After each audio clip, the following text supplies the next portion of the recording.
Ngayong araw mga kalapatids ay iiwan muna natin itong si Boy mga kalapatids. O kung tawagin natin ay si Tik-Tik. Ayan o. Kasi nga magbabaksyon muna tayo. So iiwan natin siya mga kalapatids. So ang mag-aalaga muna sa kanya si Madlatu. Ayan o. So pagbalik ko malamang mas malaki ng forma nito. Medyo ibang ibon na to mga kalapatids. Sana kilala pa niya tayo. Ayan kumakain o. Boy, kumakain na ng ganito to ah. So ibibilin muna natin sa kanya. Kumakain na ng seeds to mga kalapatids. Ayan, hindi ko na nilalagay ng seeds to dun sa cage niya. Ganito na lang agad. Ayan oh. Para matuto talaga siya ng hand feed. Pero tubig, nilalagyan ko ng tubig. Kasi nga pag walang tubig baka mamaya ma-dehydrate eh. Baka ano, atake naman siya mga kalapatids. Kawawa naman. Ayan o, diba? So, try nga natin ibaba. Tignan natin kung susunod-sunod siya.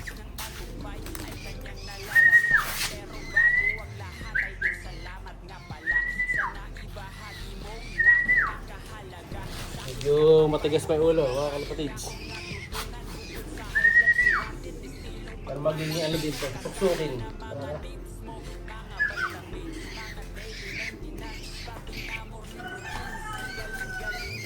Ayan o.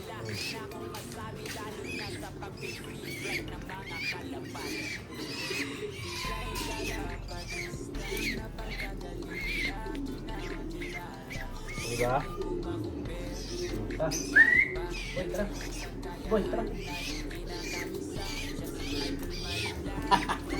Diba? Sumusunod na yan mga kalapatids.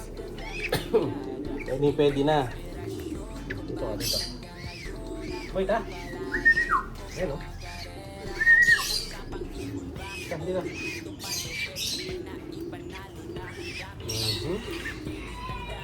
Tapos kumain no? Diba? Ang amo.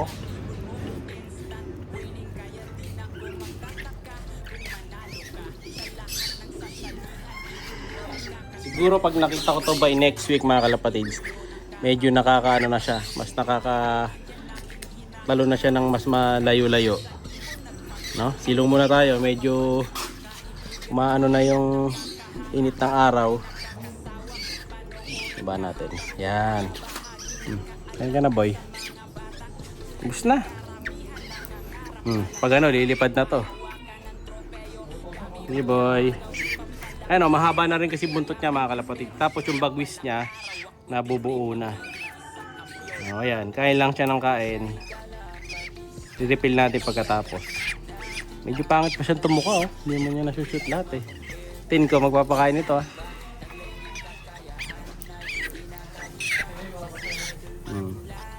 Bababa muna natin dito. Babalikan natin. Kuha tayo patoka. Yan, try natin mga kalapatids oh. Bulag yata ito ka. Boy, dito ka. Ayan, lakas kumain no. Handpid boy. Yan.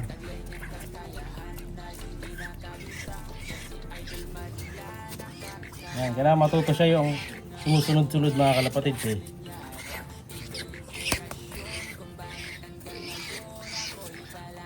Yan o.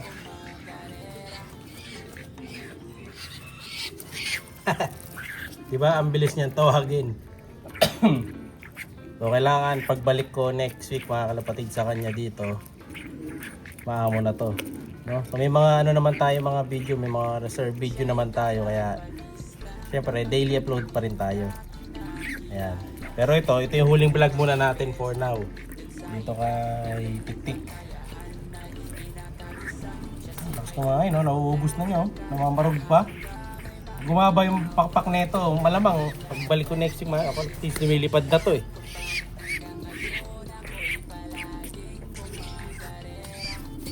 Ayan. Kailangan masanay siya tin sa ano, na kumakain lang siya sa kamay. May mga katabi naman siyang kalapate dun sa harapan na cage niya. Hindi siya maano dun, mainit. Medyo may pilay lang na konti ito, kaya kita nyo isa niyang paa oh. Tagilid yung isa niyang paa, yung may sing-sing na part. Ito boy, dito ka.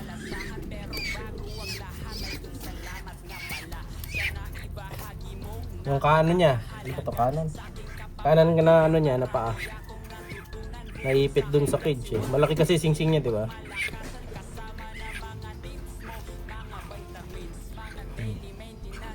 Okay na yan, busog ka na. Mukha kainin yung palaya ngayon.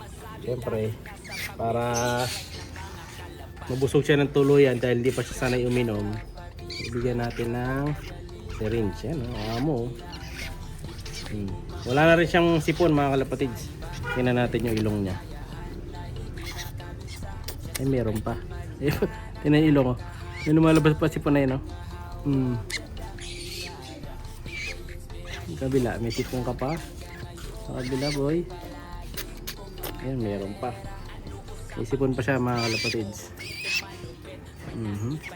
Pero lilinisin na lang natin. Titingnan mo ito pag may sipon, ha. Bali ano siya, huli siyang pinapakain dito sa loob mga kalapatids. Kasi nga, dahil may sipon-sipon siya, baka mahawa iba nating ibon pagka maaga natin siya pinakain. So siya yung pinakalas. Ayan. Pero binigyan ko na rin ng gamot kanina to. No? So ilang araw na ba nagagamot to? 5 days na yata. So, 2 araw pa napapainumin ng Pure Gold. Every morning lang naman. Tapos kumakain lang siya every lunch time mga kalapatids. Tapos ang bibigay na syringe sa kanya, iwan muna natin. Kunin ko yung syringe.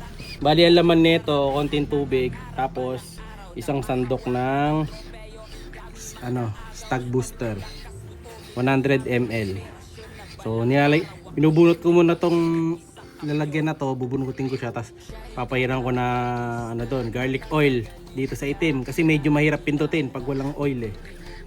So garlic oil para pwede sa kalapate. Tara na boy, ito na. So dodo na siya mga kalapate. So alam na niya to eh. Pag nakita na niya to, it's daddy time na sa kanya to. Tara, tapos pagpainumin nyo, alugin lang natin. Boy dito, tara boy dito.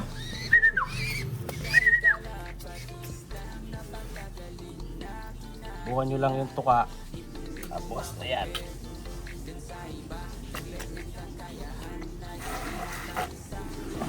O, diba? Pati mata naggaron. Kaya kailangan nakasagad sa pinakabibig niya. Ayan, ganun lang mga kalapatids. So, busog na siya. O, ayan, ayos na. Busog na mga kalapatids. Dahil nagkaroon ng dumi yung mukha niya, pupunasan lang natin yan ng basahan. No? Pupunasan ko muna. Diyan ka muna ha. Patayin mo natin. Yan. So dahil puno ang butsi niya, ingatan lang natin na madiinan. Kasi pag nadiinan to, susuka yan mga kalapatids. Babalik yung kinain niya. Ayan o, puno yung butsi. So ingatan natin na madiinan to. No? Pasok na natin siya ngayon. Ayan, meron siyang dito. Tubig.